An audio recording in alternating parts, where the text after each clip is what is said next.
کے مطابق ایک اور بل ہے جو کہ امینڈمنٹ ہے ہمارا ہراسمنٹ اینڈ ورک پلیس کی بل پہ. زینب الرٹ جو کہ زینب کا کیس تھا بہت پرومیننٹ کیس ہے اور اس کو ایک زینب الرٹ سسٹم لے آنے کے لیے وہ بل ہمارے سامنے آیا ہے. اور آخری جو ڈے کیئر سینٹرز کا ایک ایکٹ ہے جو کہ پاکستان پیپلز پارٹی نے سینٹ سے پاس کیا ہے اب نیشنل اسمبلی میں لے کر آ رہی ہے, وہ بھی ہمارے کمیٹی کے سامنے آیا.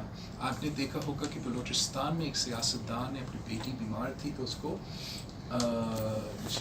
ہوا اور میں سمجھتا ہوں کہ reaction of the other members completely inappropriate outside the norms. ہمیں تو خواتین کو انکریج کرنا چاہیے اور یہ ایک ہیومن رائٹ ہے کہ ہیومن رائٹس جو ہے وہ women's rights is human rights.